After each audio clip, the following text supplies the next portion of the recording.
just want to thank everyone for joining us for this webinar. So I guess I'll start by just saying I'm Seth Mendelson. I'm the creative director of the Heads Up Concussion Advocacy Network.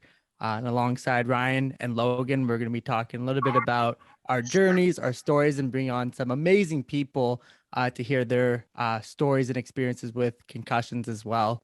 And I'll pass it over to our executive director and co-founder, Ryan. Hi, everybody. My name is Ryan Sutton.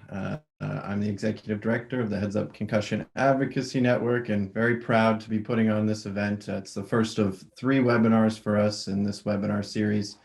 We're really proud to have a presenting sponsor in Sokoloff Personal Injury Law and also some funding from the Ontario Brain Institute as well. So I'd like to pass it on to one of our volunteers who helped create this event for us and the other events that will come later, Logan Armstrong. Hi, everyone. I am so thankful to have Ryan and Seth host this tonight for us. It has been a long progress getting our webinar situated, and I can't be more thrilled to see it all come together and have everyone come and attend today. Thanks, Logan. And we're going to talk with Logan a little bit later and actually hear her story on how this invisible injury has impacted her life. And, you know, this is something that we're really passionate about here at HeadsupCAN, is sharing the lived experience of individuals who have sustained these injuries and really highlighting how individualistic this injury is, because it really is different for everyone. And that's the nature of what this webinar will be focused on, which is just how so many different people sustain this injury in different ways and really highlighting how it impacts them so that we can have a deeper understanding on the complexities of this injury, and also so that we can help those that are our loved ones and our support groups that experience this injury as well, as it can be very alienating. And we have really amazing speakers, and I'm super excited to really bring everyone in and hear more of their stories. I know Ryan can say the same. Yeah, I know for sure. And before we get into things, I'd also like to establish this as like a safe environment to talk about the injury. So if anybody has any questions, yeah, please put them through. But the webinar, we will talk about how people have sustained the injury. In this instance, stories may be shared about traumatic events. So we ask all speakers, attendees to create an environment built upon mutual respect and sensitivity as well. In any case, we will be sharing some links in the chat if anybody has any triggers or anything. So yeah, please be open with us about that as we go through this process. Yeah, I think it's really important for us, given the nature of this injury and the topics that we're going to be covering, to really establish an open space. And so we're going to be sharing links throughout that you can kind of go and find. If it's anything gets, you know, a bit too much, please feel free to reach out and check out those links. Some of the topics that we will be covering today, as we bring in each of our speakers later on throughout this event, is how they've sustained this injury, some of the barriers and stressors that they experience throughout recovery. And, you know, the recovery process is different for everyone. So I'm sure we're going to have a lot of different answers with those questions. But one of the biggest things that we also want to get from these conversations is some advice and some messages of hope, because I think for a lot of us, when we go through this non-linear recovery process, it can be very challenging for our mental health as well. And it's sometimes hard to see the light at the end of the tunnel. And some of our speakers all are just so inspirational, and we're going to try and absorb as much messages of hope as we can from them throughout these conversations. So we're really looking forward to really diving into that more. And we also, if you haven't already checked out, we are going to be having a donation raffle throughout all of our webinars. So this is the first of a 3-part webinar series. And each webinar, we're going to talk about a little bit more about this injury and look at various topics. And so we'll be posting the links as well for that for each raffle. We have our brand new Challenge the Stigma apparel that we just launched. And we have some amazing packages. And even just for registering and being a part of this event, you already get put into that raffle and have a chance to win. But all of the donations goes towards, you know, our organization and helping create more events like this and helping further our mission to challenge the stigma. So we're really excited about that initiative, and would really appreciate if you guys are interested in winning some of these amazing, really cool prizes, to go check out the link that Ryan, I believe, just shared in the chat right now. We're just going to quickly bring in Melissa Gitzo, Gitzo from Sokoloff Personal Injury Law, just to say a few quick words. We're really grateful to have them sponsor us for this event and the series, and there is Melissa right there. Thank you, Melissa, for joining. Hi, Ryan. Thank you. So like Ryan and Seth mentioned, my name's Melissa Gitzo, and I'm a lawyer at Sokoloff Personal Injury Lawyers. I'm going to try to keep this brief so we can get on with the webinar. So while I personally never have suffered a concussion, I have seen firsthand the devastating consequences it has on not only individuals who have sustained it, but their families and friends as well. And the beauty of our firm, Sokoloff Personal Injury Lawyers, is that Wendy Sokoloff, the principal of our firm, has actually been dealing with those who have suffered from concussions for over 30 years. So our firm has a wealth of knowledge and experience in this area. Our firm specifically specializes in personal injury. So we deal with a lot of motor vehicle accidents, slip and falls, trip and falls, sports injuries, all of which can result in injuries such as a concussion or a traumatic brain injury. And due to our extensive knowledge and experience with these types of injuries, we understand what sustaining a concussion can cause and what it can do. And we're sensitive to the fact that symptoms stemming from a concussion, as Seth mentioned, can vary from person to person and are different for everyone. We also understand the importance of getting the right treatment for concussion. And given our extensive network of medical professionals, we can refer you to the necessary treatment providers. So our goal has been and always will be at Sokoloff Personal Injury Lawyers to give you the compensation that you deserve and support you through this challenging and somewhat overwhelming process.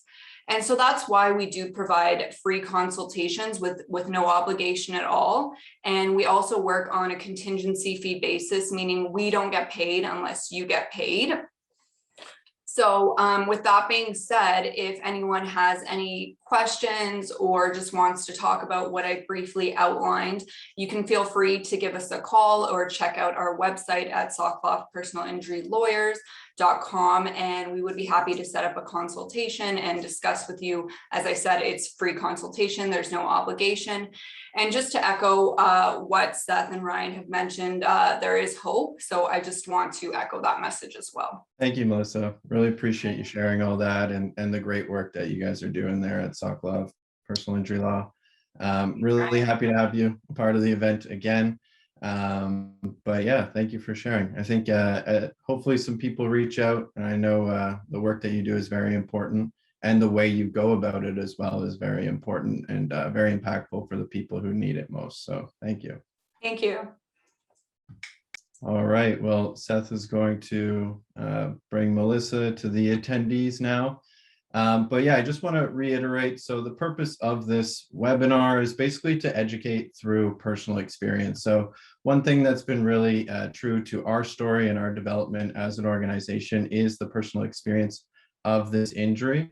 So it's something that we think is very valuable in terms of an education tool moving forward, and it's something that we're happy to facilitate as well. Yeah, so briefly, so basically to open up a bit about how we got into this, it's basically from my personal story is kind of how we all started. And it basically came about when I think it was my 5th concussion in 3rd year university or 2nd year university. And I got hit playing recreational hockey. And basically from there, it was a difficult learning curve because that was my 5th one at the time. It was a lot different not being in high school. And I basically was suffering from a lot of mental health complications as a result of that injury, and also fell into a place where there was a lack of community. I felt I didn't feel like there was people working or a community I could go to where I'd feel like people actually understood what I was going through. A lot of the people in my circles or in the community I was a part of at that time didn't necessarily understand what it was like to go through concussion. So it was something that I was really looking for, and it kind of catapulted into me and Seth talking about concussions later when we went back to school. And ultimately, he ended up sharing a bit more about his story with me. And we started to open up dialogue on how the injury was not necessarily talked about at the time. And this was at 2017 or so. So yeah, maybe Seth, can you share a little bit about your story? Yeah, thanks, Ryan. So I remember when I sustained my concussion, it was in my senior year, grade 12 of high school. I was played football. And it was one of those incidents where the doctors are like, yep, you have a concussion. You'll be back in 2 weeks. It was deemed as a mild concussion, which we've, learned since then. This was back in 2014. So our information and knowledge towards this injury has drastically improved since then. And 2 weeks turned into about 2 months. And one of the hardest things about my experiences, and I didn't really understand it at the time, was I started to, we talked about the alienation that comes from this injury, and that started to manifest into anxiety and depression. And, as a kid, this was the first time I ever experienced any type of mental health complications. And I don't think we always related to the moment of our injury or the impact or the fact that we had sustained a brain injury. And, I met Ryan the year after. And we, like you said, we were both met at school and university at Brock. And when he sustained his fifth concussion in our third year, we really had like an open conversation. And I think that was one of the, catalyst moments in my life, because having that conversation with Ryan, I started to realize more about my story. And I think that's what makes these type of events and these type of webinars so impactful, is you start to share your experiences and you can find correlations and align with certain things and learn about your own experiences as a result. And that was certainly the case when I talked to Ryan. And, since we've been doing this now, our passion for this area and for this line of work has only grown. And we keep trying to find new ways of bringing more education and awareness, and to now have amazing people like Logan and some of our interns and new volunteers be a part of our mission. It's been really, really amazing to see the trajectory of where we're going, and having everyone kind of believe in what we're trying to achieve with our mission of challenging the stigma. And we've been able to make a lot of great partnerships as well. And I think that's a pretty perfect segue to bring in our keynote speaker. Yeah, so as Seth's bringing Liz in right now, Liz is our keynote speaker, and she's from the Concussion Priority Setting Partnership, which is a group founded by CHIO, so out of Ottawa, the hospitals working in Ottawa. And she's with us today to talk a little bit about what CPSP is doing and the great work that they're doing to highlight the patient perspective. How's it going, Liz? Good, thank you. How are you? Good. Yeah, well, we're really happy to have you, and obviously we're really happy to have partnered with you in the CPSP. But yeah, I just would like to open up and just ask you simply, what is the Concussion Priority Setting Partnership? For sure. So the Concussion Priority Setting Partnership is a project that's going on. We're partnered with the James Lind Alliance, which is out of the UK. And essentially, we're an initiative that aims to shape the future of research on concussion by bringing patients, caregivers, and healthcare professionals together to identify and prioritize the top 10 unanswered questions about concussion. So really trying to look at all the voices out there and figure out what people want to understand about concussion and what ultimately should be researched going forward about concussion. Thank you. Awesome.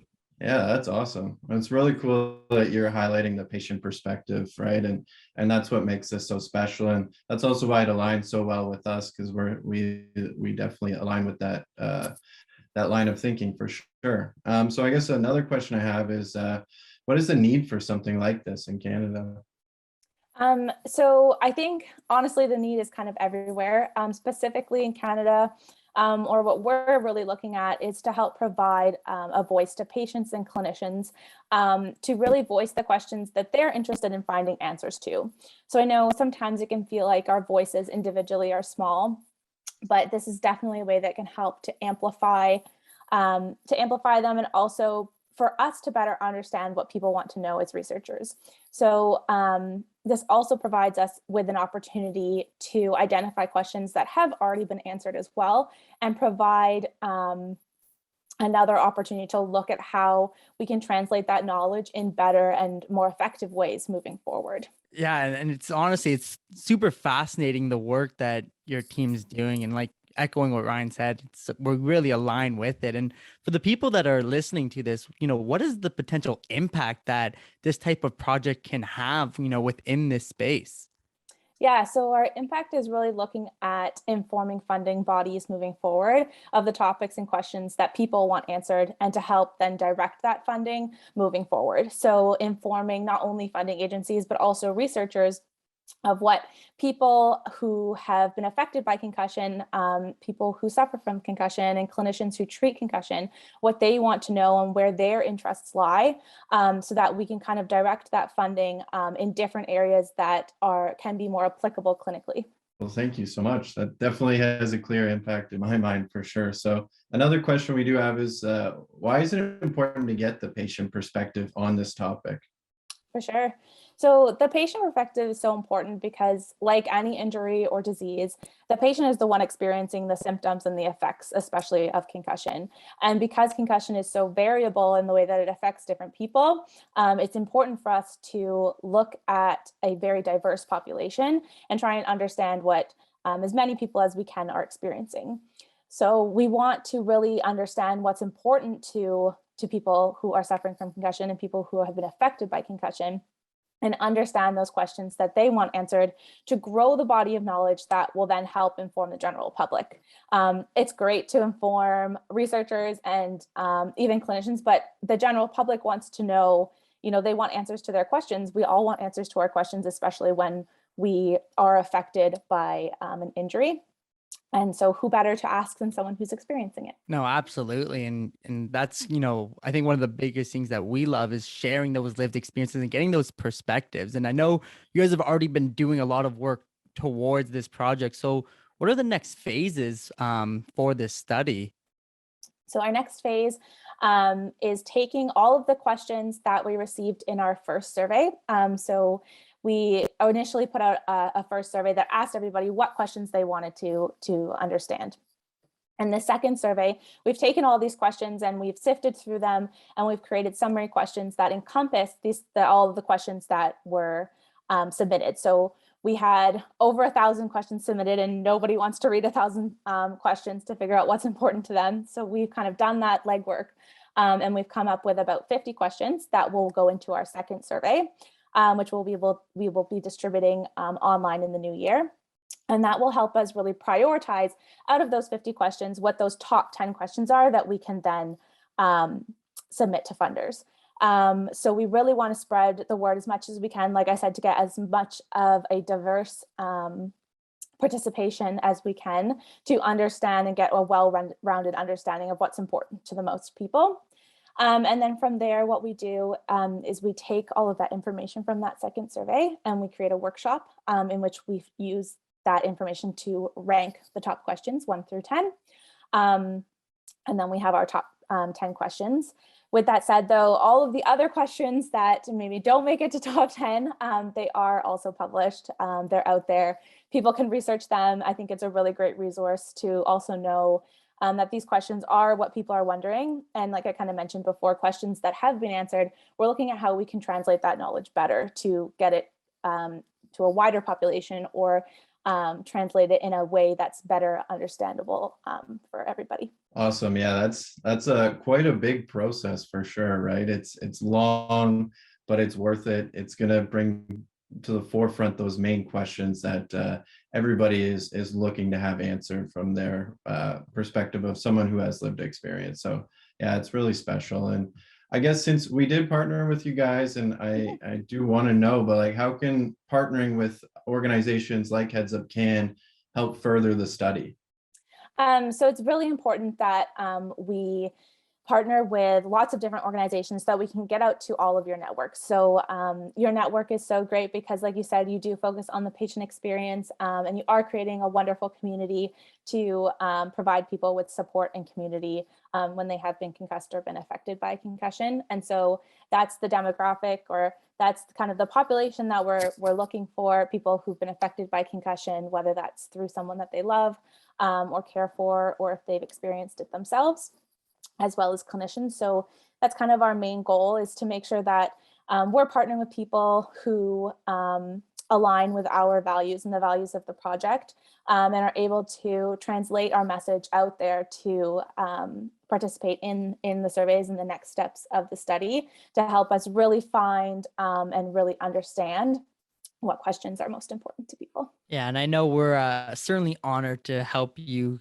get that message out there to our network. And honestly, it's such an amazing project, and we copied the link for everyone watching and listening to this to check it out, because it's really cool. And just the fact that you're trying to get such a diverse range of perspectives, I think that's so crucial in this space, given how invisible it is and how different it is for everyone. So thank you so much for sharing, Liz. We really appreciate you taking the time to join us. Absolutely. Thank you so much for having me, and thank you for partnering us. We're really happy to have you guys on board. Awesome. Yeah, we're really happy to be a part of it too, and further the work that you're doing for sure. So thanks, Liz. Really appreciate you coming on and talking today. Absolutely. Anytime. Awesome. So basically what's next is we're going to bring in Logan, who's already here with us. Logan is, again, she's one of our volunteers and actually a concussion advocate as well. And Logan, we're going to start asking you some questions about your experience. So really excited to talk with you about it. Thanks, Ryan. It's not gonna lie, a little nervous. I'm sure everybody that's speaking is. So it's a little bit different talking to you and Seth up front than it is sharing with everybody. So apologize if I stumble over my words. I'm sure you'll be all right. It's just us two and Seth. Well, I guess the three of us chatting and not talking like any other conversations we've ever had. So I'm sure it'll be all right. But I guess the first question I have for you is how were your injuries sustained? So I've sustained 2 diagnosed concussions. My first one was diagnosed in 2018 after I was physically assaulted by a boyfriend. I was unfortunately in an altercation where I was hit across the face and hit my head on the corner of a wall and then was strangled, all 3, which can unfortunately cause concussions. I was very lucky. I recovered very quickly. It only took about 3 weeks for symptoms to subside, and that was without any professional treatment from healthcare providers. My second one, however, is a completely different story. I sustained that in February of 2020 in a motor vehicle collision. So I was hit head on, actually going at a low speed, 50 kilometers an hour, but that impact caused me to lose consciousness briefly and to sustain whiplash along with some physical injuries. Well, first of all, thank you for sharing that. I know that it definitely would have been hard to overcome in the moment, and probably still is hard to process at times today, both those events. But again, we're really happy to have you a part of the Heads Up community and just working with you. And you're just such an amazing person. But I guess to ask you the second question here, what sort of stressors or barriers did you experience within your recovery, I guess, for both of those? I feel like my first one, it was the biggest stressors and barriers were a lot of the stigma. Unfortunately, domestic violence and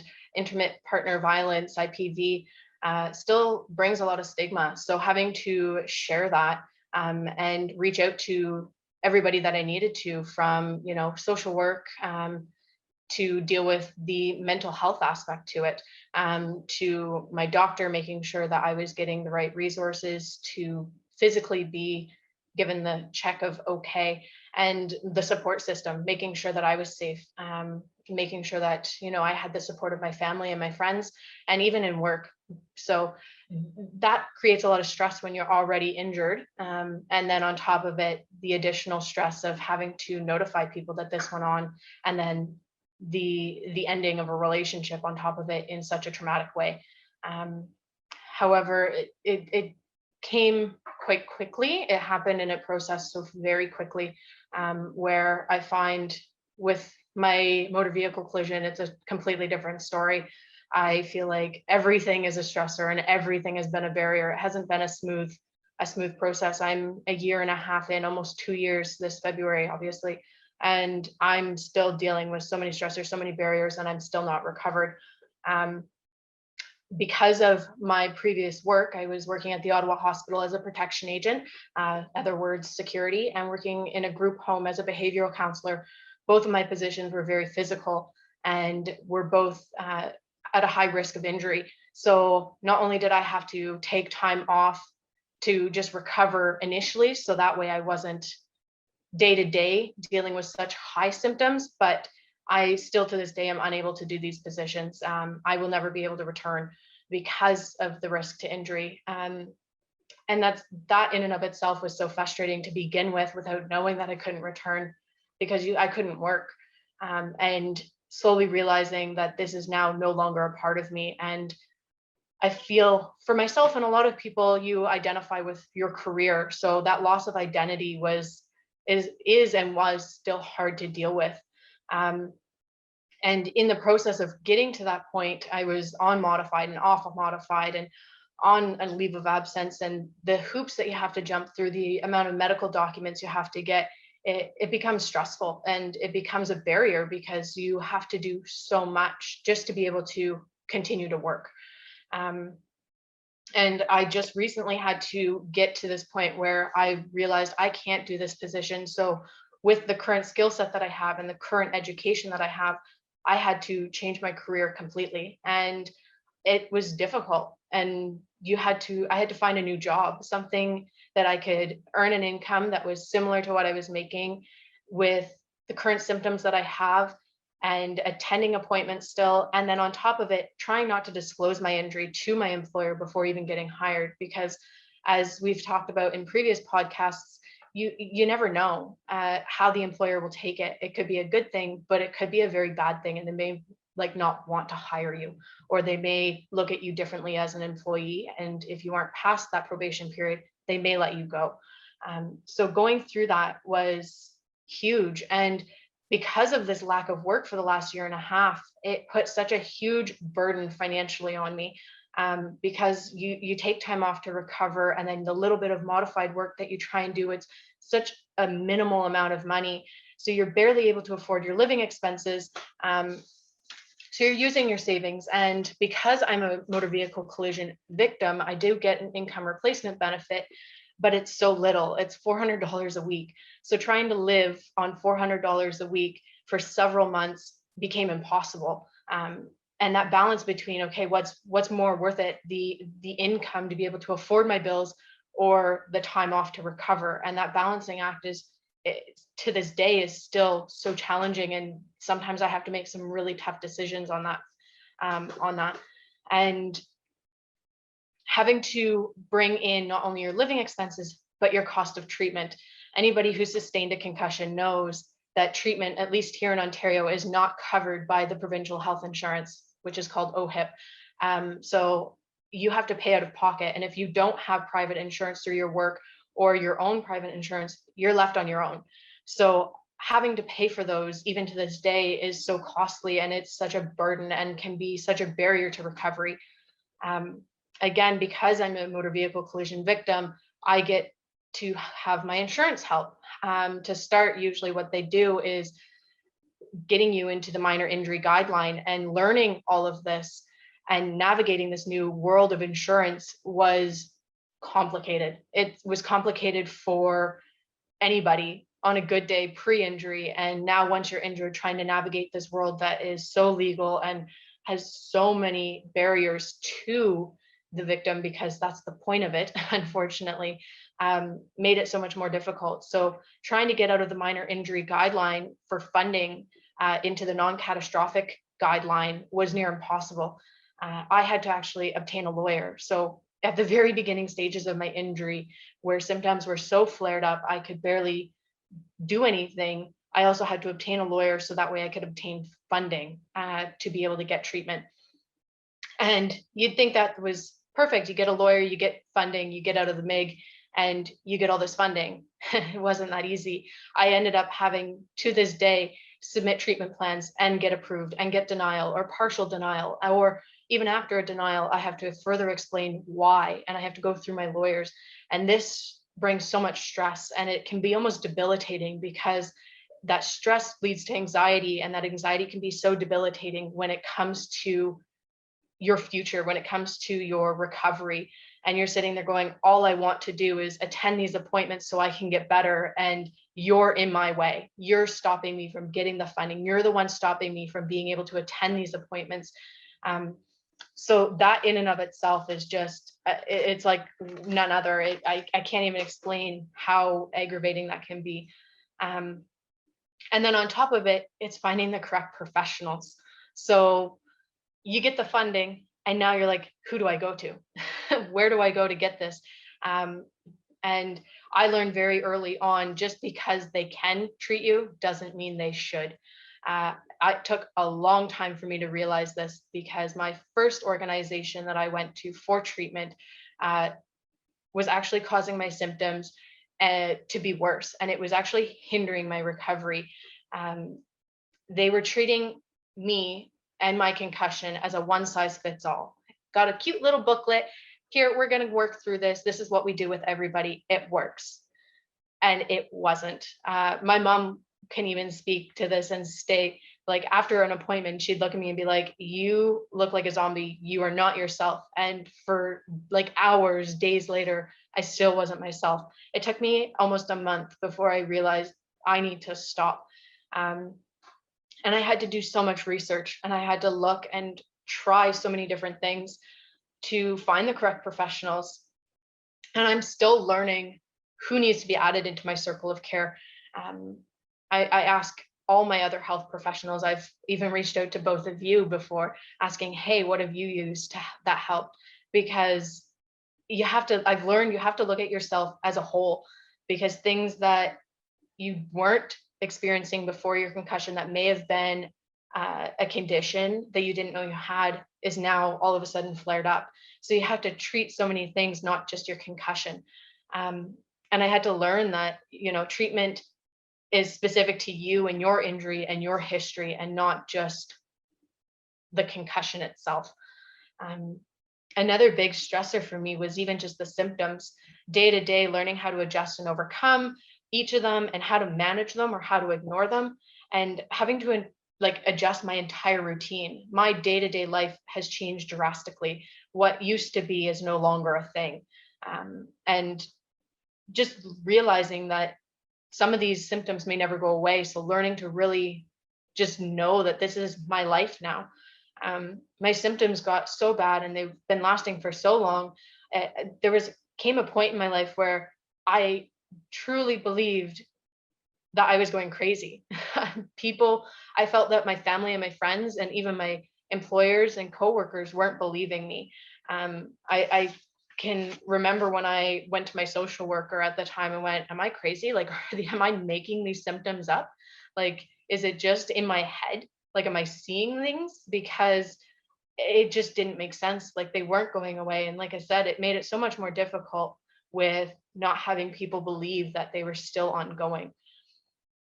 And with that, it really did take me a long time to realize that this is my new reality. And I still struggle with this because it's such a different way of life for me. I used to be one of those people that were go, go, go. I worked 2 jobs. I worked 80-hour weeks. I volunteered, and I had a dog, and I ran my own house.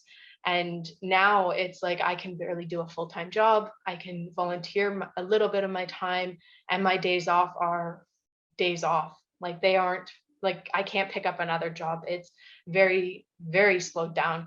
And there are still days where I don't feel like myself, or some days that I can't regulate my emotions and I'm breaking down crying because nothing else fixes it. and not having the same routines and feeling like my brain is still not working the way it should be, even though everyone else says, oh, you look like you're fine, you sound like you're fine, and you're caught up to everybody else, but it's still not me and I don't feel like myself. So that in itself was just a big stressor and a big barrier, because I feel like I'm fighting against myself some days. And lastly was the life circumstances and the recovery process. Your life still goes on and life still happens around you. I remember 1 week after I sustained my concussion from my motor vehicle collision, I had to move. I already signed a lease. I already gave up my other apartment. I had a moving company. I had them all booked in, moved in. I thought it would go smooth sailing. I was fine until my couch didn't fit into my apartment. I called my mom in a fetal position, bawling. I could not control my emotions. I was so angry. I was so upset over a couch. To this day, I can sit back and laugh about it. But in that moment, I couldn't believe it. Like, how dare this couch not fit into this apartment? I felt bad for those poor movers because they were looking at me like something else. Like, it was unreal. But something as simple as a move during a concussion and a piece of furniture not fitting, a simple solution of buying a new couch, but in that moment felt like it was the end of the world. And it wasn't the first and it wasn't the last life circumstance. I had a flood of sewage in my unit in the summer, right as I was starting my treatment, and I was displaced from my home for 6 months. And that in and of itself set me back several months. I couldn't work. I had to start all new treatment. I had like treatment that I was doing better in. I was regressing. It just was a huge low. And even doing end of life care for an aunt who has passed now, but someone who was dealing with cancer and going home and trying to help in a capacity that I used to be able to do so easily became so hard. And I remember at one moment with all of our family there, all having a conversation, and I can't remember which family member stopped and looked at me and was like, "Are you okay?" Because I didn't realize I was staring into space. I just disconnected. And that's when I really realized like life still goes on and you have to learn to deal with these life circumstances and the stresses that come with them while you're going through recovery. The world doesn't stop, and that in and of itself is hard to wrap your head around. So definitely some big stressors and some big barriers, but I think I can appreciate it now because I can relate to so many things that other people are going through as well. I want to thank you for just sharing all of that, because I think it really goes to show how various aspects of our lives are impacted by this injury. And so many people around us and so many people, when you tell them that you have a concussion, think, okay, you got a headache, like you'll be fine. And they almost brush off the severity of how hard it is to come back to not just, your physical well-being, but your mental well-being, your financial, your life, and everything that you had addressed, and stated. So I really appreciate you, providing that perspective. And it really goes to show just how complex, this injury becomes. And I know in a lot of ways, like this feeling of it being unfair can definitely start to resonate. And as time goes on, and I know both Ryan and myself are just so grateful to have you be a part of our team. And we're really appreciative of all, the time that you are able to help with us. And it's just honestly been so amazing to get to know you over these last few months. And I want to ask you, because I know how hard it has been up until now, but what kind of advice can you give to someone on more of the optimistic side, even, or what you've learned from your journey, for someone that might be going through, whether it's one or all of those similar experiences? What's something that you can help them with and share with them right now? There's a list of things that I could add, but the first one that I'd like to say is listen to your body. That is huge. Listen to your body and do what it says, because it's telling you to slow down some days, and some days it's saying you can push it a little further, and advocate for yourself, because nobody else will. And if you need the help, reach out and ask for that support. Surrounding yourselves with those who understand you is really important. And one of the biggest things that I was I found the most valuable was surrounding myself in a concussion community. I didn't realize how much I needed that until I found Heads Up, because since I've joined as a volunteer and become the events program coordinator, it has enriched my life so much in ways that I never thought would be possible, because I'm surrounded by people who know and understand concussions and understand what I'm going through. And it makes such a big difference.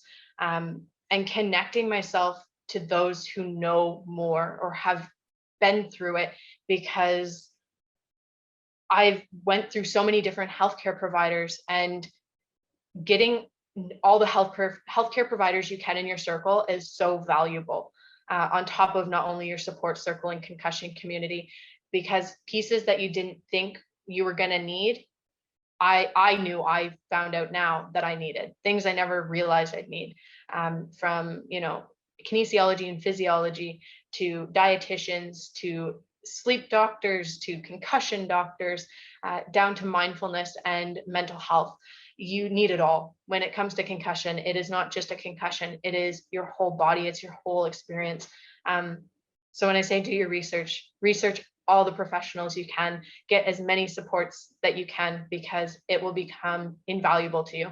Awesome. Thank you, Logan. And yeah, like just to echo what Seth said, definitely really appreciative to have you a part of our team as well. And you've enriched our lives in ways that we can't necessarily put a number on or even words, but we're really happy that we've been able to come together and to do amazing work together, but also to understand each other. And that's very true to my story as well. And one of the reasons why I wanted to start Heads Up originally was because when I was going through it, I didn't feel like there was a community. So it makes me really warm in my heart to hear you say all that. So thank you so much, because we do really try to make it a full community and a full team effort. And yeah, we couldn't be happier having you a part of it.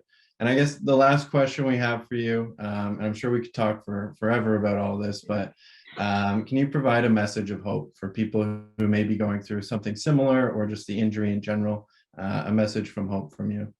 Yeah, of course. So the last thing that I'd like to say is just that concussion recovery is not linear. There are high peaks of mountains and very low valleys. And unfortunately, you have to see the bright side through both of them, because it is going to be a big roller coaster. And take it in stride, because I truly believe everything happens for a reason, and it will get better, and you will come out on the other side stronger and better, for going through it, despite it being tough. Thank you. Yeah, that's a great message. Yeah, nonlinear recovery is definitely something that it's a perspective that not a lot of people have initially once they have a concussion, but once you understand it, it allows you to kind of even out and realize that you will have low points, you will have your high points, and all you can do is just do your best through that whole process. So thank you, Logan. We really appreciate you having the time to come here and share your story with us. We're going to be moving on to our next speaker, Amna Ahmad. Yeah, thanks, Logan. Really appreciate it. But yeah, so I guess we're going to be bringing in Amna now to talk about her experience and to kind of hear what she has to say. She's actually been on our podcast, and she is one of our advocates as well. So welcome, Amna. Hi, everyone. Thank you for having me. So I'm a fourth year student at UW. I'm studying kinesiology. Yeah, should I just start off talking about my injury? Yeah, well, yeah, I guess I can ask you. So how was your injury sustained? Yeah, so I've had a couple of concussions, to be honest. The first one being, I think, at the age of 2, and the last one being at the age of 17. So in that time period, I had 14, but 1 year, I think, or no, the last one was a 16. So within a year of being 16, I sustained 4 concussions. I think what really, the previous ones were the normal ones where it's like a week of recovery and I was fine. Went back to my normal everyday life, but I was in a motor vehicle accident. I was hit by a really big transport truck, and it clipped the rear end. We went spinning, and yeah, after that, I just wasn't doing too well, but I got, I got the same speech I'm sure you got from your doctor where they tell you by a week, you'll be perfectly fine. You won't feel, your symptoms will gradually disappear quickly. And if you just rest up, you'll be fine. That wasn't the case. I actually had to take time off school. I was homeschooled. It was a long process, but what we decided was best was for me to be homeschooled. So, for a couple months, I would say 4 months, I was homeschooled at home, reduced course load. I thought I would only have to be homeschooled, but then even doing, 4 courses in high school when I was 16 was too much. So they limited it to 2. And it also took my summer away as well. So it wasn't like I could even sustain 2 courses. They had to, push it to all my summer months as well. But very grateful for my teachers who, did it for me. Like they didn't have to, but they understood, the importance of education as well as taking care of your health. So I'm lucky that they were able to do that for me. Um, but yeah, no, that car accident was the one that really did make it like it prolonged my symptoms for a very long time. I was diagnosed with post-concussive syndrome, which just means that my symptoms carried through longer that typical time recovery that they give you, which is usually a week. So I had it for months and months later. I still have some that linger, but for the most part, much better than when I was 16, 17. Um, yeah, I didn't know that I even it's funny because I don't think you really notice right away. I think with everyone that I've heard, it's that um there's like a certain moment where you realize, oh, I'm not okay. Like you just push through it and it's like, oh, maybe I'm just groggy, maybe I'm just tired. I just have to rest up a little bit more. No amount of rest would do that for you. You do like one simple task and it feels like you just ran a marathon, or it's even worse, like you can't even explain what symptoms you experience. I had vertigo, I had all these injuries or symptoms that just were severe. Like I couldn't even go around the block without getting tired. And that wasn't okay. I was in the middle of doing a test, like a biology test for grade 11, and halfway through, I'm like, I think I might throw up. I think I might pass out. I think it might be a combination of both. I was getting muscle tremors, which were really odd, and it's a really alien experience.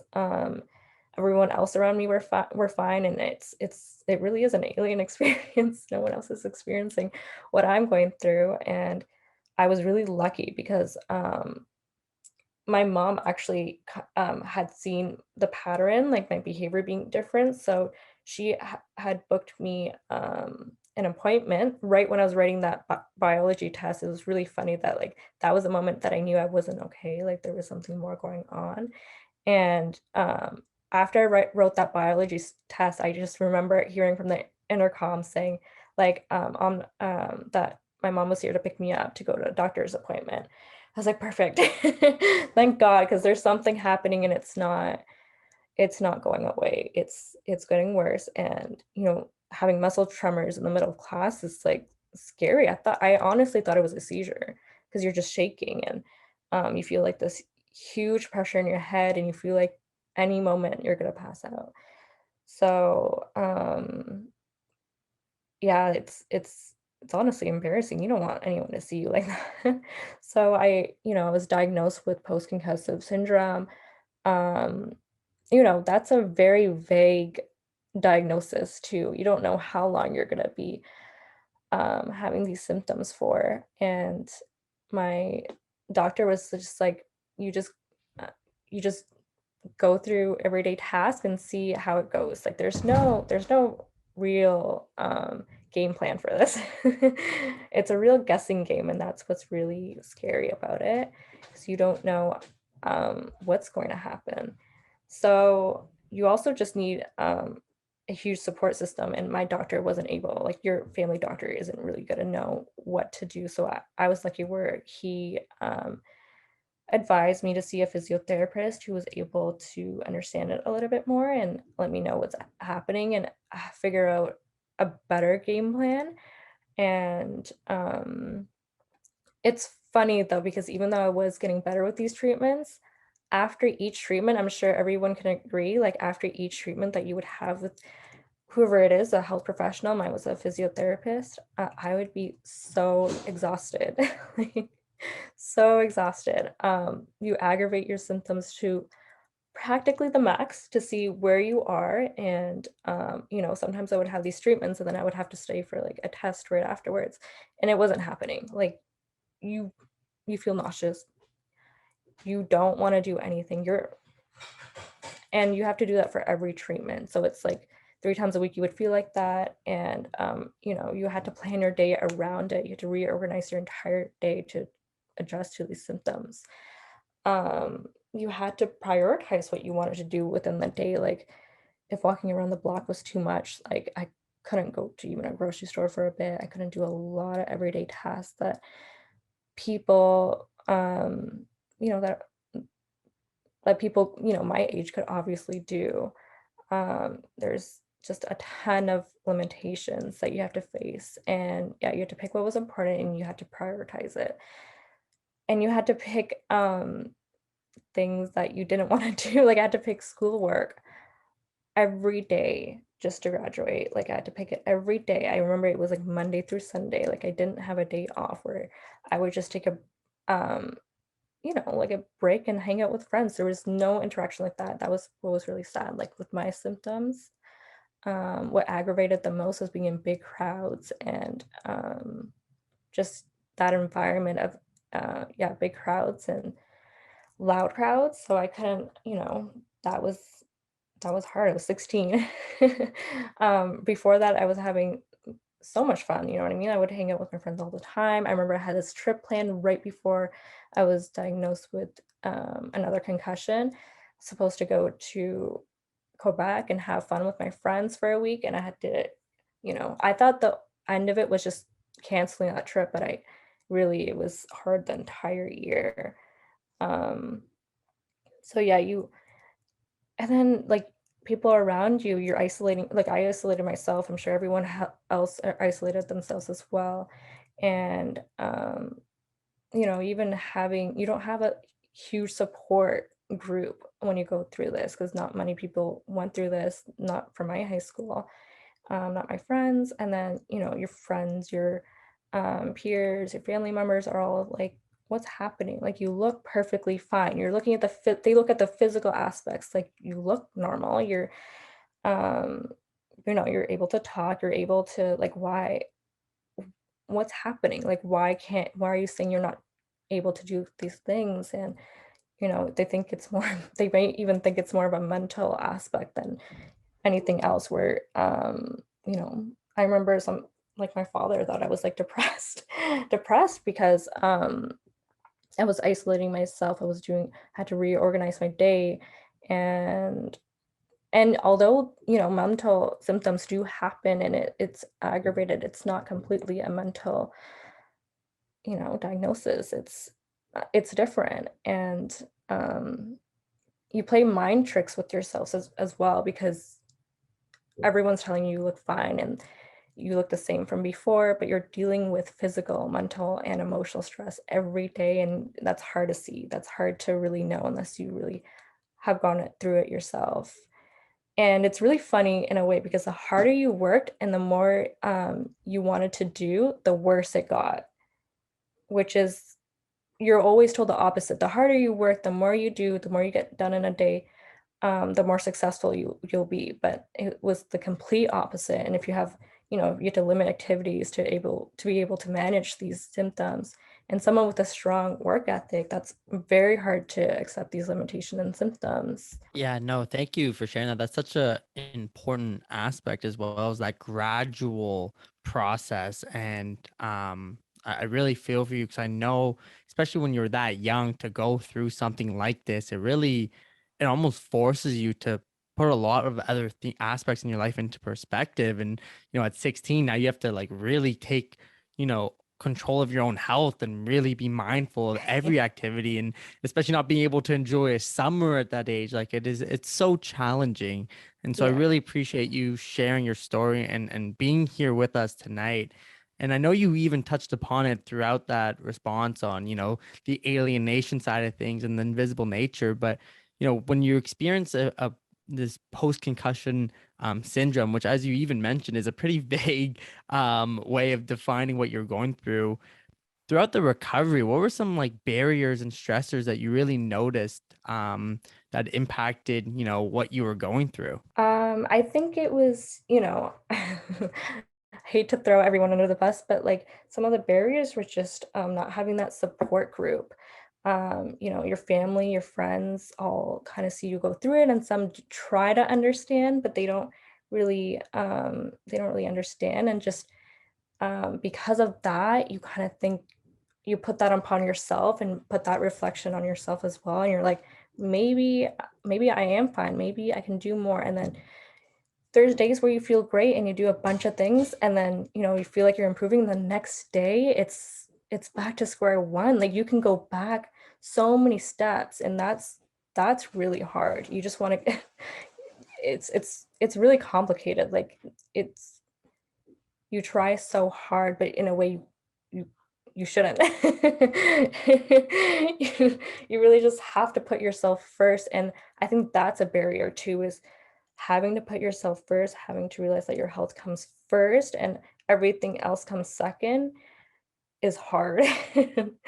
But that's also, a message of hope, is like, if you do put yourself first and if you do put your health in your own hands and try to, prioritize that and prioritize the things that are important, and the other things just, try to slip it away for now, and maybe another day you go back to those things. But if you try to, you need to count on yourself to be healthy basically as possible. So no one else is going to do it for you. You have to take that initiative and do it yourself. And my advice for anyone who's going through this is just connecting with people who are supportive.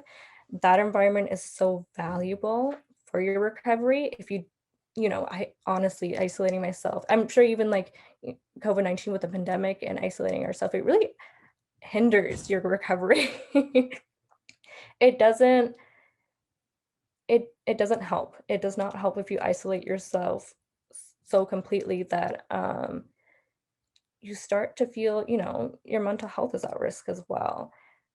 So having that support, having people to connect with is so important, because honestly, I don't think I had it until after a lot of my symptoms have improved, and then I connected with people who went through what I went through. But having that support in the beginning would have been so helpful for my recovery, and just having people to relate to it. Yeah, and there is a growing body of literature that says how it's hard for people who haven't actually experienced it to relate directly with that person who is going through it. So yeah, that is why we do the work we do, and we try and help people as they're going through it, or at least provide them with the perspectives that what they're experiencing isn't just an isolated incident. Some people have actually experienced some of them. Obviously, it is an individualized injury at the end of the day, but there are correlations between each person's injury with one another who does experience it as well. But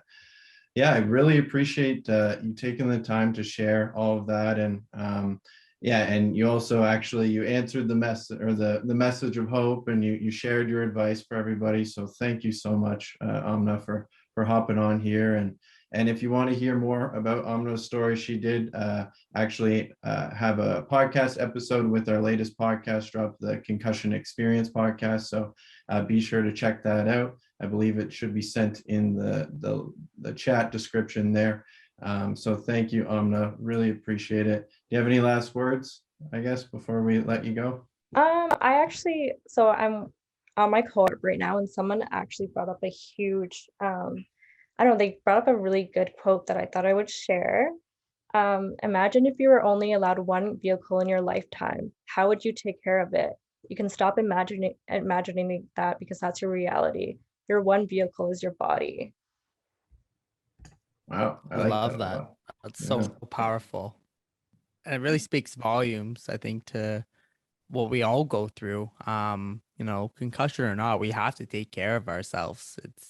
It's you know, sometimes these experiences really force it upon ourselves. Sometimes it's just as the years go on, but yeah, that really resonates with me. So I appreciate you sharing that. That really means a lot. Yeah, of course. Awesome. So we're Amna and Logan will be back later. We'll do a little Q&A with everyone at the end. But we're gonna bring in Megan now to share her story. And honestly, we're just so grateful to have everyone here. Just really being open and sharing what they go through, because it really makes a difference to understanding how, complex this injury is. Absolutely. And I believe, if I'm not mistaken, Megan is joining us from the States, I believe. Right, Megan? Yes. And yeah, so thank you for joining us. We really are excited to talk with you about your story and what you've been through with your concussion, and to kind of inspire and share that message of hope at the end. So yeah, I guess I'll just start off by letting you introduce yourself. Hi, I'm Megan. So thank you so much for having me on here. It's really exciting to get to share my story and meet these amazing people who've gone through a lot themselves as well. Awesome. Yeah, so to get right into it, just want to ask you, how did you sustain your concussion? So Concussion? yes, my first concussion I got the summer before my sophomore year of high school. I was in a lacrosse game and I was running down the field and a girl cross-checked me. Basically, she put her stick sideways and cross-checked me into the back, and I did a full front flip forward off the ground, and I ended up landing on my head and my neck completely bent, and it was this huge whiplash movement onto the ground, and it was crazy. The second I got up, I was like, yeah, I'm fine, I can keep playing. But then I realized 2 minutes in, I had a headache, and I know that's a bad sign. So I stepped out of the game and I'm like, all right, maybe I should check this out and see what's going on. And it turned out I did get a concussion from that. So after that, it was really difficult. I remember I tried to walk down the street, like 2 houses over, and I walked maybe 2 houses over, and then I had to sit on the sidewalk for about 20 minutes to get the strength to walk all the way back. It was just terrible, a lot of migraines. And after that, basically, I saw a concussion doctor, and it was 2 weeks or 3 weeks in, he said I was okay to go back to being physical and go back to sport or getting into daily life. And at the time, I don't necessarily think that was the best option for me, or at least I wasn't aware that you were supposed to go slowly back into sport and back into working out. There was no way for me to know that. I wasn't told. And I feel like there's not a lot of knowledge about concussions out there. So going through one myself, it was really difficult to understand what I was supposed to do. So I took his advice and I went to a class at the gym, and it was a really high intensity class. There was a lot of burpees involved. We were jumping up and down and going over these obstacles, and it was really great. But the whole time my head was hurting, and I wasn't aware that I shouldn't be doing that, or at least not at that speed or high intensity. And after that class, it was like night and day for me. My concussion symptoms got way worse. It was terrible. I had no idea what was going on. And I went back to the doctor and I was diagnosed with post-concussion syndrome. And basically it was a really tough summer. I also do lifeguarding at the pool, so I had to take some time off work because obviously I wasn't in the shape to be working, and it was difficult. And then school came around sophomore year. It was like night and day again, because as soon as school rolled around and they're telling you to learn stuff, memorize stuff, they're teaching you, you're in school and concentrating for very long periods of time. It was crazy how much worse my symptoms got from that summer to the school year. I ended up being in and out of school, and it was so difficult to get through the day. And I've always been a straight A student, and I care really much about my grades and about learning. So it was really hard to take a break and figure out what I can and can't do, especially because when you miss a class or you don't do your homework, you're set behind, and it's really hard to catch up. And I wanted to do well on my tests and my quizzes, and it was really, really hard to manage. And so that was going on. And then I think it was last December, I ended up getting another concussion. A kid tried to jump on me from behind, and I didn't see it coming. And I kind of fell forward and landed on my hands, but I didn't hit my head, but the movement or the fall was just so hard that the whole neck whiplash movement just happened again. And the second it happened, I'm like, something doesn't feel right. I felt that kind of ocean in your brain when you get the concussion. I'm sure some of you understand that feeling where you're just kind of fuzzy and you don't really know what's going on. And that was really difficult to manage because that was also during my junior year with online school, and of course being online and on our phones, that triggers a lot of symptoms. I had constant migraines. After that last concussion, my nausea got a lot worse, and it was just terrible. But some of the things that also helped me along the way was I did physical therapy after the gym class that was really bad. I had a great physical therapist, and I learned a lot about concussions, and he worked with me trying to get my balance back. And I did a lot of eye exercises to try to get my eyesight back where it was. And it was a lot and very tiring, as someone has already said. But I mean, it was a journey. And another thing that I started recently doing was, about a year ago, when I started feeling better, I started getting into weightlifting as a form of recovery, because I'm a really active person and I always feel like I need to be doing something. So it really helped me, because I realized the more I pushed myself, but not really pushing myself. Obviously, I'm starting at a very light weight and I'm just taking it really, really slow. But each day, like, the things that gave me headaches the day before became a little bit easier, and my symptoms started to ease up during the day, and my head got used to it, and it ended up being the best thing for me at the time. Thank you so much for sharing that. Yeah, me myself, I've personally, one of my concussions, I actually was weightlifting while I thought I was okay. So basically 5 days, or I think it was 3 or 4 days later, I started getting anxiety all of a sudden after I hit my head, and started weightlifting to get rid of it. And then all of a sudden, it just rushed over me, that ocean feeling. Mm-hmm. As soon as you said that, I was like, I know exactly that feeling. It just rushed through your head. So yeah, thank you so much for sharing that. I've never had that put into words like that. So thank you. So I guess the next question we'd like to ask you is, we're going to combine two here, but what were the various stressors and barriers that you felt throughout your recovery? One of the biggest stressors for me as an athlete was having to give up playing lacrosse. I mean, I've been playing lacrosse my entire life. It's the sport I grew up with. I love it. I'm in high school. I thought I was going to be going to college and playing. And then in a second, my life changed. And it was just so difficult to watch my friends out there on the field and wanting to be playing, but know that it wasn't safe to, and you can't do that. And also at the time, I'm a huge hockey fan, so I was getting into playing ice hockey and starting that up and going to practices, and that also had to stop completely. And it was just really difficult to give that up. And also, as an athlete, the mindset for athletes is you play through everything, you keep going. I mean, if your knee hurts a little bit, like, it's fine, you just keep playing. But with a head injury, I feel like everything's completely different, and there's a lot more factors you need to think about. And it's really, really important to listen to your head and body and take it slow and kind of do the opposite of what we learned our whole lives as athletes.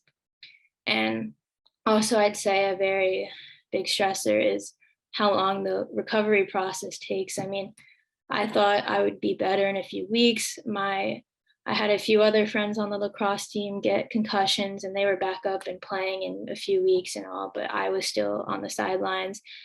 And it was just really difficult, especially when a year and then another year passes by and you're still feeling these symptoms, and it's just, you expected it to be better, and it's taking so long. And the whole process requires a lot of patience. And then I'd also say it's very stressful how isolating the experience is. I mean, like some of you have said, I've talked to my friends and I've talked to my family members, but nobody can really relate or truly understand what it's like to have a concussion. You can try all you want to explain what you're going through and explain it all and have them listen, but it's really hard for them to really understand it and really get it. So it's just an isolating feeling, and it was really difficult. And I would also say for barriers, it was rough being on online school and even regular school sophomore year after I hit my head. It was really difficult going to classes and concentrating and trying to retain the information. And it was just really rough altogether. And especially when I kept re-injuring myself, like you get a little bit better and then all of a sudden I accidentally hit my head, and then it's like everything falls down, and it's a long process. So it was very difficult to go through. Absolutely. And appreciate you sharing, your experience and the barriers that you went through. And I know how hard it is when you're, this high performer as a student athlete, and all you're trying to do is, play the sport you love and get better at it. And now you have all of these different challenges that, you're faced with, and you have to deal with and learn how to manage. And it is very tough at any age, but especially in high school, to try and go through that when you're still trying to, get your grades up to go to postgraduate, post-secondary. So I guess I want to ask you, because you mentioned how even when you went to physiotherapist, you've learned so much, throughout this journey and about this injury as well. What's some advice that you can give to someone that is going through a similar experience or doesn't really know much about this injury? Would love to hear what you would say to someone like that. So my biggest advice is to be patient with yourself. It is a long recovery journey, and it takes a long time. So it's really important to just calm down, take it day by day, and just try not to rush back into things, especially with me wanting to play lacrosse. Like rushing back in and playing lacrosse or going back to activities, it's really just going to make you worse off than you are going to do it. So it's just really important to slow down, I'd say. And it's also important to reach out and advocate for yourself. Like someone said before, you're your own advocate. No one's going to do it for you. And for me, that was shown through emailing my teachers, talking to them about what I'm going through, and keeping them updated on my recovery journey, because I had to send plenty of emails out if I recently hit my head. And with online school going on, something I did was I tried to listen and take notes without looking at the screen to avoid, screen time. And I also, instead of reading books, because the movement of my eye reading the books would give me the worst migraines, I listened to audiobooks, and I just tried to find creative ways to help with my recovery. And that was all because I stood up for myself and had a voice with my teachers. And that's really important. And I'd also say, talk to your peers, talk to your parents, talk to your friends. Don't let this isolating feeling consume you. I know they won't understand exactly what you're going through, but it can go a long way if you sit down with someone and have a heart to heart and and they'll listen to you and they'll try to understand the best they can. And it can really help you feel less alone and have that own support system or support group in where you live or your own community. That's such an important and valuable piece of advice. So really appreciate you sharing that. It's amazing to hear, even through all these experiences that you went through, that you were able to get that kind of, I guess, glass half full mentality towards your experiences, which is a hard thing to do with this non-linear and very unpredictable injury. And I guess I also want to ask, 'cause I know you recently started like an online platform called Concussion Community, which is amazing. You know how alienating this experience can be. So what's a message of hope that you can share to someone that is maybe going through that same sense of alienation during their recovery? I would say that, remember, recovery, it's non-linear. So it is okay to have bad days. It's okay to have days where you feel terrible and you have migraines, but it's also okay to have great days and just be happy for those good days. And in the end, you're really going upwards in recovery. And it's important to remember there's a light at the end of the tunnel and things are going to get better. And another thing I'd say, especially on those hard days when you're feeling really isolated and everything feels really hard and you're getting a lot of symptoms, to think back to the beginning of your recovery or the beginning of your journey and about those hard days you went through and how it kind of shaped you into the person you are today, and how you've gained so much strength and growth from this entire experience. And I'd say just be proud of yourself, and that's my advice. Well, thank you for that. Yeah, being proud of yourself for where you've come, because we all know that whenever you sustain a concussion, it's definitely an experience that you will learn from at the very least, and you'll learn valuable life lessons more than likely, and hopefully come out on the better side. It doesn't always happen that way, but for the people we talk to, it's always they're learning a lot about themselves throughout the process.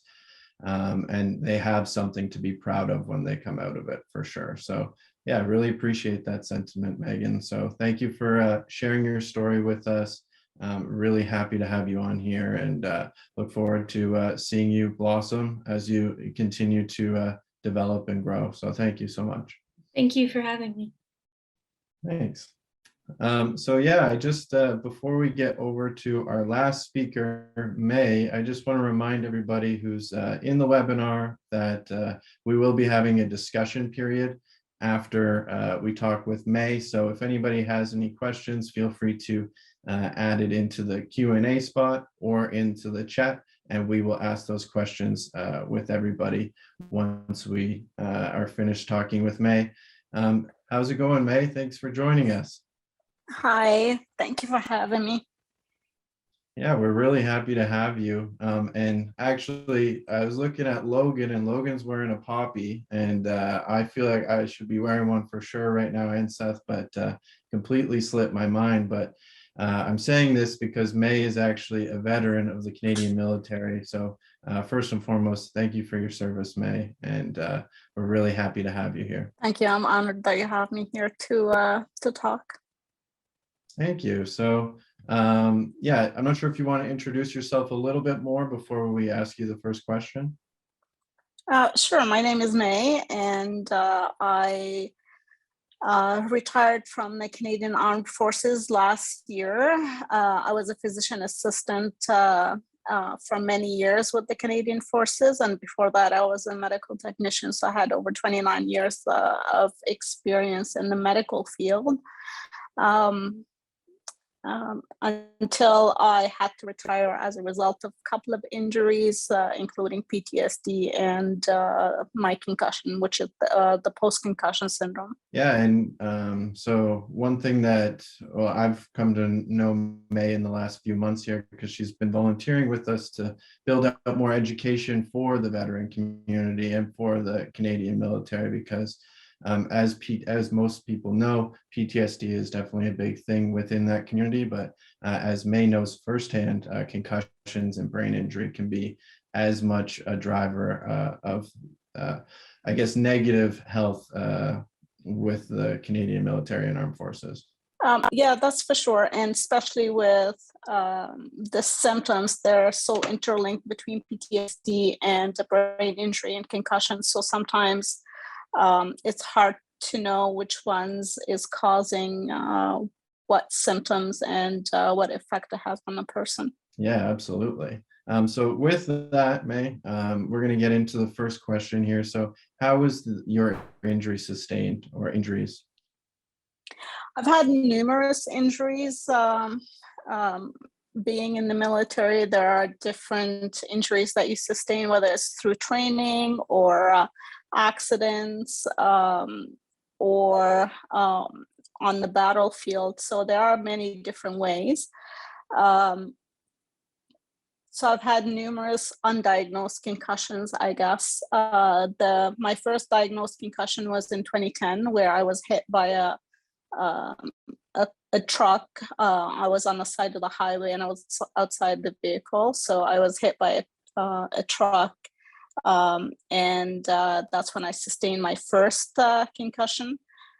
Surprisingly, I had a lot of the symptoms that many of the presenters had described, but at the time, I just continued my military service. I went back into training, and I remember having symptoms like for almost a year where you have like the light sensitivity, noise sensitivity, your brain doesn't quite functions, but continuing my physical activity and almost pacing myself without necessarily knowing, it kind of helped quite a bit. My last concussion, which was the debilitating concussion, happened in 2017. It was after I was diagnosed with PTSD. I had a very stressful event at work, and I was on various medications. And that's one of the things, especially if you're having some difficulty with mental health, sometimes that can be lingering from various concussions you've had, or with the military service or first responders. You can have some of these symptoms regarding PTSD or any mental health. And that's the medications sometimes have a lot of side effects, especially if you had concussion. So in my case, I must have been dizzy or something happened and I fell, and it's the same thing. I didn't hit my head, but it was a whiplash kind of motions, and my symptoms got much worse to the point where I have significant cognitive issues that I have to overcome. I'm so sorry that you've gone through all of that, and I know how tough it has been. And again, to what Ryan said, we're super appreciative to have you here with us and sharing your journey and your experiences along the way. And as you've gone through, it's been years now, but this recovery process, what are some barriers and other stressors that you've dealt with along the way? Surprisingly, a lot of the things that have been talked about already, whether it's with one of the presenters with the intimate partner violence, where or having a car accident, dealing with the insurance company. Unfortunately, it's almost the same thing in the military, where the challenges is just having people believe you and believe the symptoms that you're having are real, that or even trying to explain to them, because one of the challenges, especially if you have had a mental health diagnosis, it's almost everything is the mental health, because they seem to think that's the only thing that it's affecting you. So as I was preparing for this presentation today, I just came up with this, for the barriers with the little acronyms. So it's AKA.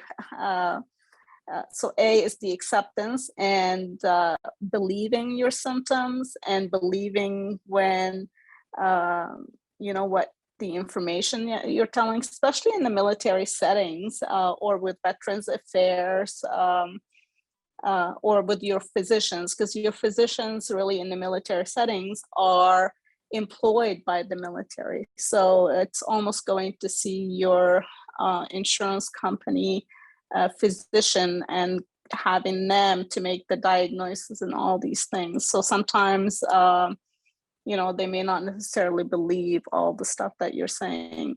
The K, I would say, is the knowledge. So that's another barrier, because just like everyone else said, it seems you don't know concussion unless you have a concussion. So I had 29 years of medical experience. I've also been a caregiver for my mother, who had a brain injury for over 8 years. And unfortunately, I didn't quite begin to understand what's it like and to fully understand brain injury until I had my diagnosis. Lastly, the last A is in that, which is another barrier, is the acknowledgement that a lot of the policies out there, a lot of the information that it's out there, whether it's in the military or in the civilians, or even many healthcare settings and physicians, they think they know concussion, or they have misconceptions, and their knowledge about the information may not necessarily up to date. One of the questions one of my physician asked when I fell the last time, the first question I got asked if I hit my head. Some of the so I think that the biggest thing for the acknowledgement regarding the policies, I think we need maybe a national policy regarding brain health, because brain health is mental health, whether that's for the Canadian Armed Forces or Veterans Affairs, because they are also interlinked. Now, the other problems with, sorry, it's getting to the end of the day where I'm starting to get really tired, so my brain is not functioning as well, is finding the resources. I was really fortunate that I was trying to do continuing medical educations, and I happened to attend a seminar about concussion, because I always thought, oh, it's concussion, I already know it. And that's when I really learned that, you really don't know concussion. So the barriers is same thing. And the challenges is when I was in the military, now I lost my job. I had to retire from the military, but when you retire, now you have to move. So you have to find, a place to move into, which is a lot of times may not necessarily be in the same town, which in my case, I had to move, find a place to live, find a home, worry about finances and all that type of stuff. So lots and lots of barriers to overcome. And I'm the lucky one because I had the medical knowledge. I knew exactly, what I had was not normal or is not consistent with the symptoms of, PTSD, because I've had dealt with some of these symptoms. So yeah, sorry, I'm starting to get extremely tired, so I'm starting to forget something. That's all right, Sorry. May.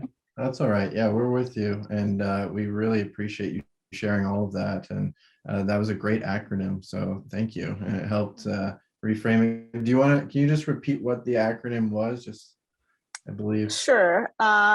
A for acceptance, so accepting your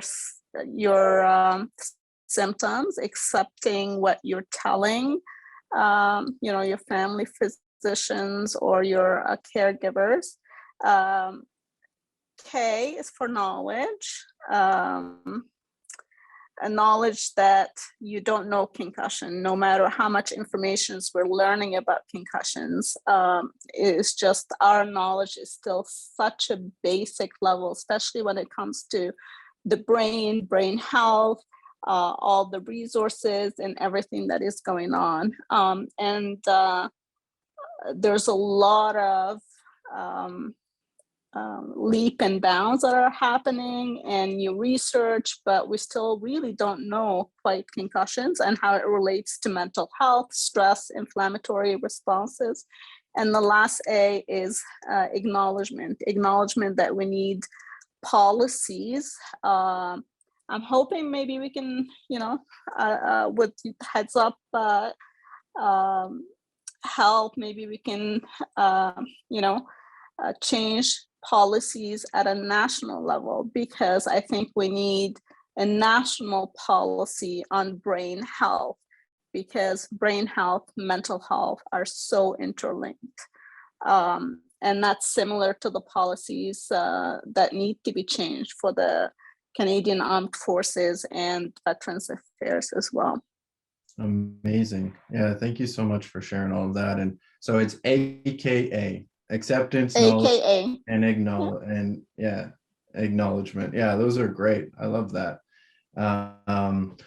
So yeah, and to echo your thoughts, I definitely feel like we can do something nationally for kind of the things you're talking about, whether it's a national policy or just affecting change at a national level that can trickle into the Canadian Armed Forces. So I'm definitely confident that if we keep working at it, we'll be able to get there. And I know we have the team, and we're building the team that can help us make a serious impact for the people who need it most. So, and you're definitely a big contributor to that, May. So thank you so much. I'll ask you one more question. I know you're getting a little fatigued. So the last question would just be a message of hope. And so hope for anybody who's going through a similar experience. The best message of hope I have is never ever give up, and always believe things will get better, and don't believe when you get told time frames, because some of the research out there, it says, if you're not better by a year and a half, or the best or place or the fastest time, it's like it takes a year. Or in my case, if I'm doing vision therapy or some of these things, you get told, that things may have certain time. If it doesn't get by that time, then it's not gonna get better. Don't believe any of that. Just believe that it will get better. It may not be the same better that was before. So for me, I have to accept that, and that's a big step, to accept who you are now. In my case, I have significant cognitive disability, and it's hard to see that when I'm talking to you, but it's extremely challenging. I can no longer do organizations where I have problems with initiations, or a lot of very challenging cognitive problems, but it does get better. And with therapy, and I am so fortunate that I have had an amazing team that I work with in London, the neurotrauma team, that I credit them, and working with my psychologist, that they are very experienced, and they help me at least be able to deal with the challenges that I have. And just take the improvement that you have. So, it's been 5 years, and I'm still, for me, going for a 10-minute walk now is just an accomplishment, where before my injury, I used to run, half marathons and all these things. But considering to when I first got injured, I couldn't walk 10 minutes. So it will get better. Just keep at it. Don't believe that there is any time limit to get better, because that's not the case. But it's not the same. You may not be the same person you used to be, but who knows, maybe this new person will be the best part of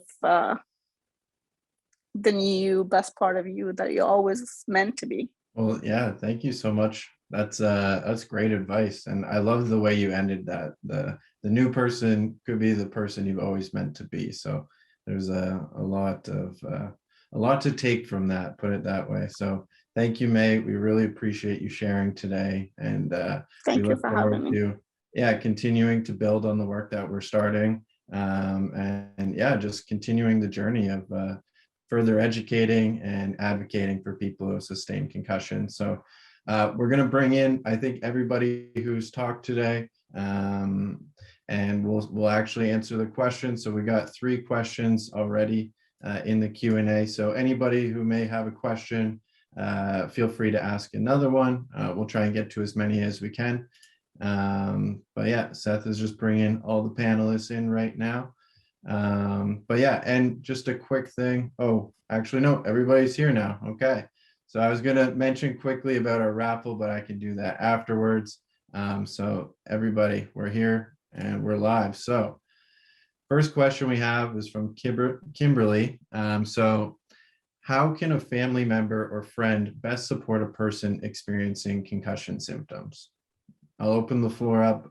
Whoever wants to talk, just unmute yourself and go right ahead. My advice is, so what would be best is obviously have them listen to you, talk to them about your experience, your story. But I'd say the best thing they can do is gain more knowledge on the topic, maybe go with you to your doctor visits or go online and look at HeadsupCAN and all the wonderful organizations out there that have many people with stories and a lot of facts and things that you can learn from, and just expand their knowledge on the topic of concussions. Thanks, Megan. May, I know you wanted to say something as well. I'm extremely fortunate to have an amazing sister, and the best advice I can say is just be there for the person. On those days where I can't go out, just be supportive and understand, and learn a little bit more about the brain injury or what is specific to that person. Like we've said, it's unique to each person. Just being there and being able to step in and help when it's needed. Awesome. Thanks, May. Logan or Amna, did you want to add as well? Sure, I can quickly add a piece. A big piece is never stop believing the person, because like May said, it could take years. You have no idea how long it'll take for a person to recover, and it even might be a lifelong journey. So never stop believing them. And I think another piece too is don't be afraid to check in. Always check in. How are you doing? How's your day? I always use the phrase, I'm having a bad brain day.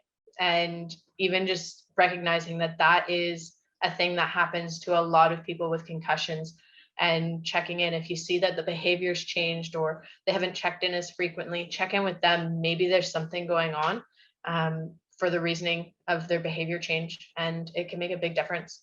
Absolutely. Thanks, Logan. I'll go to the next question. Unless Amna, did you want to share? Are you good? Yeah, I can just add one thing. I think don't be so caught up on the physical aspect of the person. Like, yes, they may look the same, and people get caught up with your age. Let's say, like a lot of people thought since I was young I should be healthy, and you do relatively look the same. But looking at, I totally agree with Logan here, where you look at the change of behavior, the more mental aspect of it. You can see how tired they are. You can hear it in their voice, like you can hear them stumbling on words, like even me right now, I'm exhausted, so I might be stumbling on words myself. And just don't get caught up with the physical aspect of the person.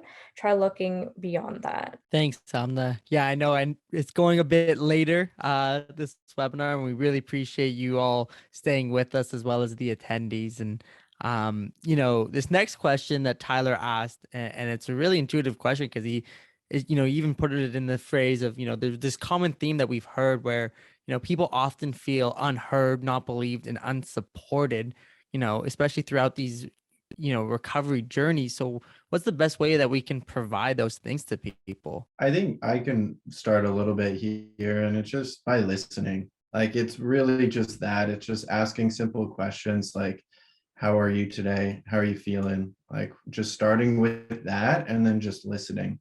And it doesn't need to be anything more than that. and you're allowing them to share what they have going on.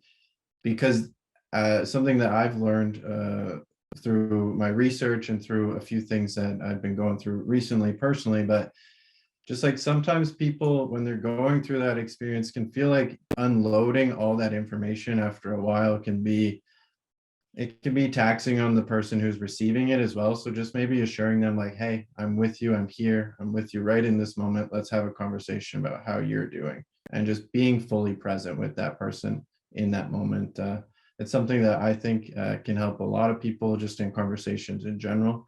But yeah, maybe that can help a little bit, Tyler. That's my 2 cents. One thing that I could add too is sometimes when you're going through it, you don't want to hear the bright side of things. You want somebody to just fully understand that what you're going through feels crappy, and you don't want to see what's going to come up. You just want somebody to resonate with what you're going through. And that in and of itself can make you feel so much more heard and so much more supported than somebody saying, well, you know, it'll get better, give it some time, or you know what, like, you're going to get better. It's going to be fine. Like, look at, you're already better than what you were, because in that moment, it doesn't feel better, and it doesn't feel like things are going to get better. Absolutely. Thanks, Ryan, Logan, and May, Amna, and Megan. If you take more time to think, totally fine. You know, those are very good answers. I know for me, sometimes it's, you know, it's not always trying to have someone tell you what to do or what they think you should do. And if you're trying to support someone, take your ego and take, you know, your preconceived thoughts out of the equation and just listen. Sometimes it's just nice to be heard and to not feel like it's, you know, like we're going crazy throughout this journey. It's like this is something that we are dealing with day to day, and it's challenging and can be hard to understand, you know, on the best of days for us. So sometimes it's just nice to vent, and that can be a really supportive way of going about that as well. Great question, Tyler. Really appreciate you sharing that. All right, so we do have one more question here. I know we're getting to the end. And again, really appreciate all of your time. But Mitchell wants to know, for those who have dealt with insurance, were there any people, resources, or even tools that help manage the logistical nightmare that is insurance? This is a very good question, and I wish I had more to be able to speak to, because I've had to deal with it on so many levels in my own. Try and stay organized. Get lists, get folders, create them on your laptop, put sticky notes in your, like the little notes in your phone. If you need to put sticky notes on things, label everything, create reminders, calendars. It's helpful. Educate yourself as best as you can, and talk to people who have experience if you can. And if you have the resources, definitely get somebody in the profession that knows what they're doing.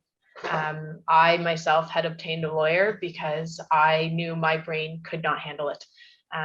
And there are organizations like the one that's supporting us today, that's a personal injury law firm, that they expect nothing up front, depending on what you're going through. And it's by contingency, so you don't have to pay anything up front, which is a big benefit when you are, you know, going through this injury and you don't know what your financial status will be. It can be really helpful. But yeah, definitely reach out, ask people who have been there and done that, because they'll have more experience and have stumbled through it. So I can add, from the vast majority of administrations I had to deal with the military and with Veterans Affairs, I think the best thing that happened, I think it's a little not very well understood, a speech pathologist, and she's been a godsend, along with having a lawyer. But even having a lawyer, you still have to be able to communicate with them and be able to do, especially if you have cognitive disability or problem readings. And so get a professional to help you. I had to hire actually a lawyer as well, because there were so many documents and paperwork, and at that time you may not necessarily understand even your challenges that you're having. To this day, I can read something but I miss a whole bunch of sentences that I don't see. So I was very fortunate to have had a lawyer, but also having a speech pathologist that I've learned so much from her, and which she helps me with drafting emails, learning about some of my challenges as well. So just finding the right help and people that can help you not only read the emails and understand all these different things, and understanding your rights as well, because a lot of times you're fighting the insurance, whether it's Veterans Affairs or insurance company or car company, and they know the rules and what they can get away with. And you need somebody supporting you so they understand how to fight for you. And I was fortunate that the lawyer I had was able to protect my rights in a couple of areas. Thank you everyone for sharing, and I really appreciate it. And, you know, there is one more question. It's not really a question, but I think it's a great way to just end off this webinar that Kimberly said. And it's a message to our amazing panelists where she said, thank you for this very informative webinar. As a mom of a person who has sustained a concussion, I've gained more knowledge and understanding. So thank you to all the presenters for sharing. And I really echo that statement and really appreciate each and every one of you being with us tonight and sharing your journeys and experiences with us, as I know it will really help bring more understanding to this very vast and, you know, injury that we're still trying to understand more about. So thank you so much. Yeah, I just like to quickly echo Seth's thoughts and just say thank you to all the speakers. You really provided just a breadth of understanding and personal experience that will help people not only tonight, but as we move forward, because we'll be posting this on our YouTube channel and allowing everybody to access it as a resource for people who have sustained a concussion or who want to know what it's like to sustain a concussion. Well, to wrap it up, again, just so grateful for everyone being here with us to the very end throughout this whole webinar. So much amazing insights, and really learning how different people sustain this injury. I think really helps give us all a better understanding of how we can support each other. And it brings just more education and awareness to this invisible injury. And, you know, this is the first of 3 webinars. We have 2 more webinars coming up. One will be on November 23rd, so 2 weeks from now, and then the following one on December 7th, all at 5:30. And I know our team here is really excited to continue these conversations and look at different topics within this very vast injury, as we can clearly tell from all of our stories today. So thank you everyone for being with us today, and special thanks to our sponsors as well, Sokoloff Personal Law. They're doing amazing work, and we're really appreciative to have them be a part of this event. And a big shout out to Logan as well for all of her amazing work. Yeah, and just thank you to Amelia, Mackenzie, Tyler, Savannah, Mitchell, and Logan and May, of course, for helping us put this together and just being a part of our team. And not sure if I'm missing anybody, but thank you. Really appreciate having you on the team and continuing to build towards more concussion education and awareness. So thank you.